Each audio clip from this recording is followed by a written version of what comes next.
Bonjour. Je vous propose ici la suite de la première vidéo sur la culpabilité. Je vais parler ici de l'origine des trois mécanismes de culpabilité, afin de mieux les comprendre et de mieux les repérer. Dans le langage courant, la culpabilité est le ressenti d'une personne qui pense avoir commis quelque chose de répréhensible. C'est une comparaison entre un acte et un référentiel. Cette comparaison va aboutir à un jugement qui me permettra de mettre une valeur morale. Ai-je bien fait ou ai-je mal fait? En psychologie, la culpabilité va au-delà de cette pensée. Je peux très bien savoir que je n'ai rien fait de mal et pourtant me sentir coupable. Typiquement, la vue d'un policier en uniforme qui me fait tout de suite me demander ce que j'ai fait de mal, alors que je sais pertinemment que je n'ai enfreint aucune loi et qu'il ne regarde même pas dans ma direction. C'est pourquoi je vous propose une autre définition de la culpabilité. Pour moi, la culpabilité, c'est le fait de ramasser tout et n'importe quoi et de me faire mal avec. La culpabilité, mécanisme jouant pour ma sécurité, se décompose en trois types correspondant à trois époques de ma vie, correspondant à trois maturations différentes du cerveau. Je vais partir du type 3 en remontant le temps de notre développement. Comme vu précédemment, le type 3 n'est pas lié à des éléments traumatiques. Le type 3, culpabilité de compétence. Cette culpabilité est liée à une réussite. Tout d'abord, je vais conscientiser un besoin, par exemple un besoin de sécurité matérielle. De ce besoin, je vais élaborer une stratégie, gagner plus d'argent. Je vais développer cette stratégie, c'est-à-dire augmenter mon nombre de clients pour augmenter mes profits, et je vais mettre en œuvre cette stratégie. Cette stratégie fonctionne. Je gagne en effet plus d'argent. Mais elle crée un second résultat, c'est que je passe beaucoup moins de temps avec mon enfant. Cette conséquence, que soit je n'avais pas imaginée, soit que j'avais sous-estimée, va générer une culpabilité. C'est une culpabilité de compétence. Cette culpabilité n'est pas traumatique, parce que j'ai la pleine capacité d'action et de réflexion, qui vont me permettre de développer d'autres stratégies correctives. Je vais mesurer la quantité de travail en plus afin de préserver du temps avec mes enfants. Cette culpabilité nécessite le plein fonctionnement de mon cerveau. Ceci arrive vers 23-25 ans. Les dernières fonctions me permettant de prendre la pleine mesure de mes actes et leurs éventuelles conséquences chez les autres. Les derniers mécanismes à se mettre en place pleinement dans le cerveau humain, ce sont des fonctions réflexives, comme ne pas faire aux autres ce que je ne voudrais pas que l'on me fasse. Avant cela, les limites morales de nos actions se fera en fonction de nos conditionnements, de la morale sociale en quelque sorte. Avant 23 ans, ce qui limite mes actes et mes paroles est bien plus la peur du rejet, la honte, le dogme que l'on m'a enseigné que mes propres choix moraux. C'est d'ailleurs à cet âge que la plupart des adolescents difficiles se calment et rentrent dans des choix comportementaux moins en rupture avec la société.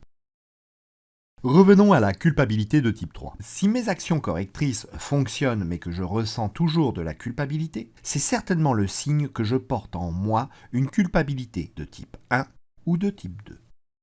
La culpabilité de type 2, culpabilité d'incompétence. Comme tous les enfants, ma fille aimait beaucoup dessiner quand elle était toute petite. Mais bien souvent, c'était assez frustrant pour elle. En effet, elle voulait dessiner ses parents. Elle dessinait des patates. Elle voulait dessiner son chat. C'était encore une patate. Sa maison, une patate avec des fenêtres.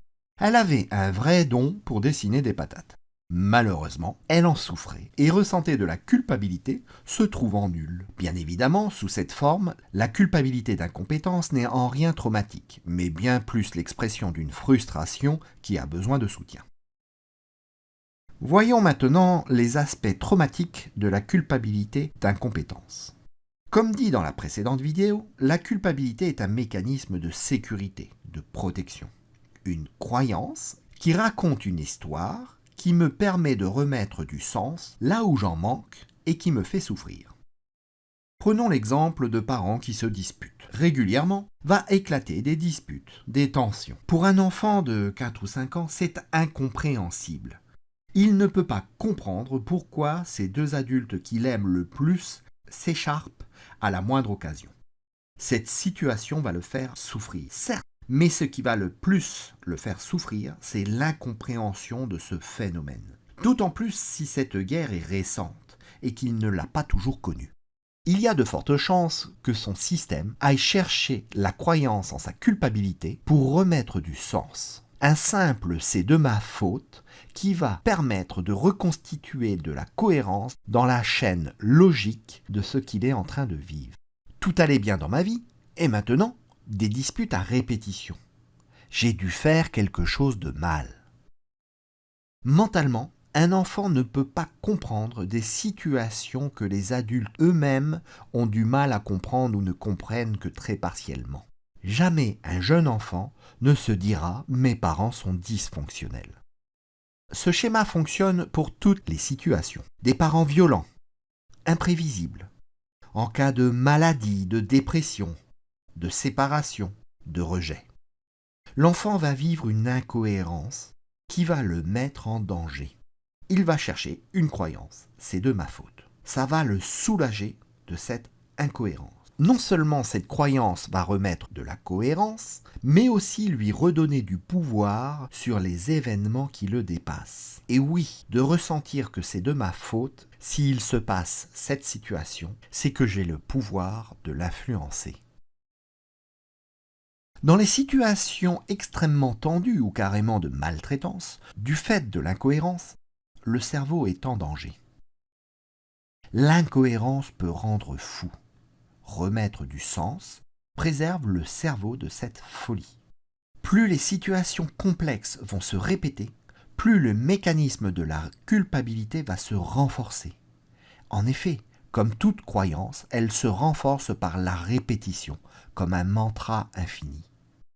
Très vite, cette culpabilité va devenir endémique et va s'insinuer dans tous les aspects de ma vie, et toujours liée à ce que je fais ou ne fais pas.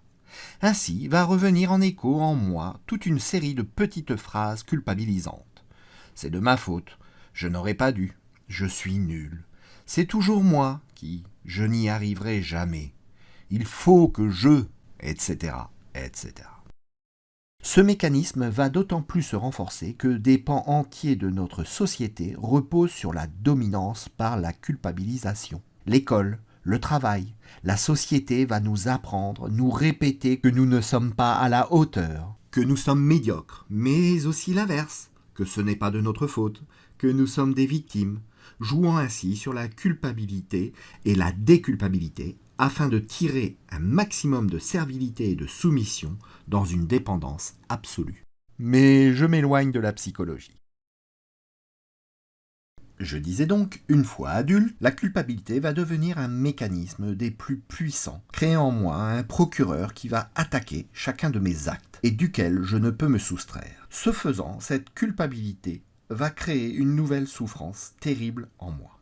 Certes, moins que celle due à la cohérence, mais néanmoins terrible. Qu'à cela ne tienne, le cerveau va créer un nouveau mécanisme pour compenser la culpabilité, la justification. À l'instar d'un tribunal, le cerveau va installer un avocat face au procureur qui va justifier de tout. D'un côté, un procureur, de l'autre, un avocat, et au milieu, un juge qui, de toute façon, me déclarera coupable, quels que soient les faits. Quelles que soient mes justifications, le système doit me trouver coupable. Le seul résultat tangible de tous ces mécanismes, c'est l'épuisement. L'on retrouve exactement les mêmes mécanismes dans nos sociétés qui utilisent depuis des centaines d'années la culpabilité. Ainsi, l'on retrouve en permanence dans les différents pans de notre société des institutions, des entreprises qui rivalisent de stratégies et qui échangent bien volontiers du pouvoir ou de l'argent contre de la justification préfabriquée, comme le fameux camp du bien. La culpabilité de type 1, culpabilité cellulaire, est bien plus profonde. C'est ce qui la rend encore plus indétectable. Pas de cour de justice dans cette culpabilité, puisque je suis né coupable. À ce niveau, la culpabilité reste un mécanisme de défense, bien sûr, de survie même. Mais il ne résulte pas d'une stratégie du cerveau pour me protéger, mais vient à travers le miroir relationnel. Si ce n'est déjà fait, je vous invite à regarder la vidéo sur l'image de soi. Cette image va m'être imposée à travers le regard que vont poser sur moi mes parents. Cette image va être imposée à travers le regard que vont poser les parents sur l'enfant dès sa naissance. C'est pour cela que je fais remonter son origine à la conception de l'enfant. Il va se passer quelque chose qui fait que les adultes vont regarder l'enfant comme la cause de leurs problèmes, ou au contraire l'espoir qu'il va régler leurs problèmes.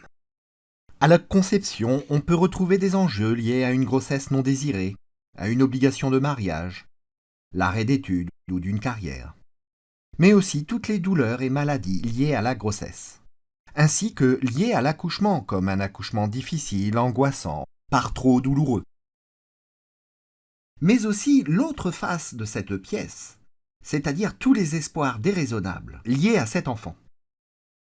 Cet enfant va donner un sens à ma vie, va me donner une légitimité, un statut, va me guérir, m'apporter de l'amour, me sortir enfin de cette solitude. Toutes ces projections que l'on peut trouver vont être renforcées avec l'accouchement qui va surtout, si c'est la première fois, porter tous ces espoirs à leur paroxysme. Une fois né, le nourrisson va commencer sa vie terrestre en construisant l'image de soi via le miroir relationnel. Et c'est ce miroir qui va être le vecteur de transmission de toutes les projections des parents vers l'enfant, des meilleurs comme des pires. Ce miroir sera d'autant plus dysfonctionnel avec des événements comme des séparations, des changements de vie brutaux, une séparation brutale de la maman et de l'enfant, ou pire encore, une dépression postpartum. Je reviendrai sur les troubles liés à la culpabilité, mais la dépression postpartum, sorte de burn-out de la maman, est surtout liée à des culpabilités, à un sentiment de ne pas être à la hauteur, de devoir tenir, de faire ses preuves.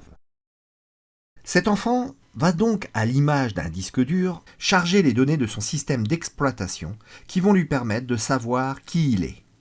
Si dans ces données il y a des données compromises ou corrompues, il les avalera et les restituera comme les autres. Ainsi, cet enfant se définira entre autres comme un coupable. Coupable d'être né, coupable de ne pas être ce que l'on attend de lui, coupable d'être la cause de toutes les frustrations ou le malheur des personnes qu'il aime le plus. Le pire dans tout ça, c'est qu'il le fera sans jamais le conscientiser, sans jamais voir qu'il y a un problème puisqu'il n'a connu que ça. Pour bien comprendre cette évidence, je vais utiliser une analogie physique. En permanence, nous avons le poids de l'atmosphère qui appuie sur notre corps. 1 kg par centimètre carré. Ne serait-ce que sur nos épaules, on a 200 kg de charge par épaule. Le sentez-vous? Non. Nous sommes nés avec. Il en va de même avec la culpabilité de type 1. Elle est une évidence, puisque je n'ai connu que ça. Cette situation où mes parents me voient comme l'origine de leurs problèmes et moi qui m'identifie comme l'origine de leurs problèmes peut être tellement évidente qu'elle peut aller jusqu'à me considérer comme le bouc émissaire de cette famille. C'est-à-dire que non seulement je suis responsable de tous les malheurs de cette famille, mais tant que j'accepte d'être le responsable des malheurs de toute cette famille, j'ai ma place au sein de cette famille. Ma culpabilité devient le ciment qui permet le lien dans cette famille, mais toujours en se sentant en marge. Les adultes qui portent une culpabilité de type 1 ne sont pas des gens heureux. La notion même de bonheur est compliquée. En effet, la culpabilité à cette intensité, à cette évidence, se renforce de la souffrance dans un cercle vicieux. Je suis coupable donc je souffre, si je souffre c'est bien la preuve que je suis coupable. Bien qu'en quête de bonheur, il leur sera toujours inaccessible. Leur comportement les emmenant toujours d'échec en échec. Tout étant utile pour les conformer à ce qu'ils sont, coupables. Bien sûr, porter une culpabilité de type 1 n'exclut en rien de porter aussi une culpabilité de type 2. Le terrain est d'autant plus fertile pour que se développe une culpabilité d'incompétence. Je vous remercie pour cette attention. Nous verrons dans la 3e et dernière vidéo les aspects plus thérapeutiques et les difficultés à sortir de la culpabilité. Je suis Julien Renaud et je vous propose mon aide pour comprendre et réparer vos blessures traumatiques. À bientôt!